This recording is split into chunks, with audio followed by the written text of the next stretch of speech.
Ilk eshik tavba eshigi.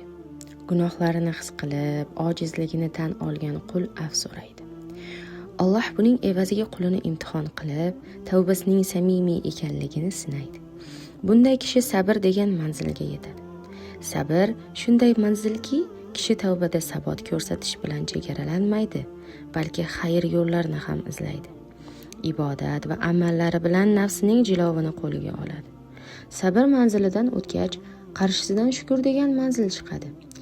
Qul mana shu yerda tavba nasib qilgani uchun shukronalik keltiradi. Ko'ngli Robbisiga nisbatan muhabbat va minnatdorlik bilan to'lgach, shukrini yanada orttiradi. Bu safar qarshisidan ikki manzil birdan chiqadi: umid va qo'rquv. Ba'zi paytlarda tavbasi qabul qilingani haqida ichida umid paydo bo'ladi, hayajonga beriladi. Ba'zan esa qo'rquv paydo bo'ladi. Go'yoki bu dunyoda hammaning tavbasi qabul qilingan, lekin birgina uniki qabul qilinmagandek. Sof niyat bilan nafsidan umidini uzgan kishi Allohga umid masalasida poklikka erishadi.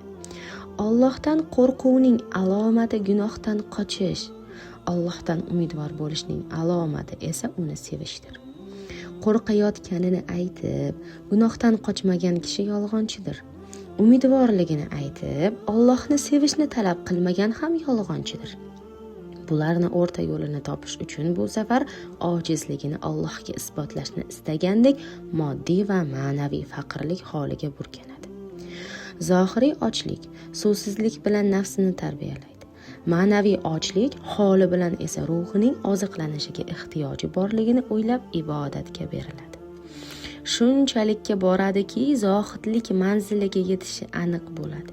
Chunki olamda nima bo'lsa, uniki va u bilan ekanligini tushunadi.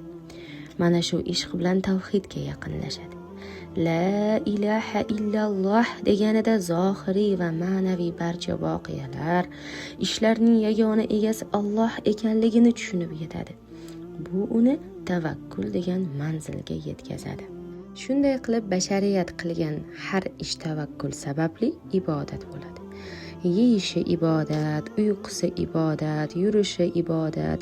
Chunki Allohdan boshqa borliq yo'qlikni idrok etadi va oxirgi manzildan oldingi manzilga yetganida endi barcha manzillar u tomonga kela boshlaydi.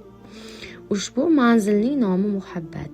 Muhabbatulloh bilan Allohning sevgisi, uning roziligidan boshqa hech narsa qolmaydi ko'nglida.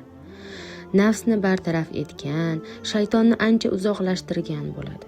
Chunki Alloh sevgisi bo'lgan qalbga hech qanday yomonlik yaqinlasha olmaydi.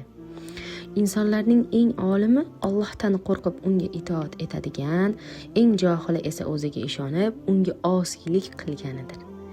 Inson tuproqqa o'xshashi kerak. Barcha iflos narsalar yerga tashlanadi, lekin barcha go'zalliklar ham yerdan unib chiqadi. Inson har maqomga yetishganingda oldingi maqomni ortda qoldira olmaydi. Har bir manzil inson bilan birga keladi. Tavba bilan boshlaydi, tavbaga sabr qo'shiladi, tavba va sabr bilan oldinga qadam tashlayotganida shukr qo'shiladi. Har bir manzilda gunohlarga qaytmaslik uchun tavba qalqonini albatta yonida olib yurish kerak. Derlarki, avvalo haqni o'rgan, keyin kimning haqqa yaqinligini tushunasan. Bu manzillarda har safar oldingidan qiyinroq imtihonlar chiqadi. Masalan, manziliga yetishni istagan talib bilish kerakki, yangi kiyim kiyish ham riyodir, eski kiyim kiyish ham. Chunki har ikki holatda ham avom iltifom ko'rsatishi mumkin. Shuning uchun oldin riyo xastaligidan qutulishi kerak. Kishi gunohlar borasida aslo o'zi uchun hukm chiqarmasligi zarur. Gunohning katta yo kichikligiga emas, kimga nisbatan qilinganiga qarash darkor.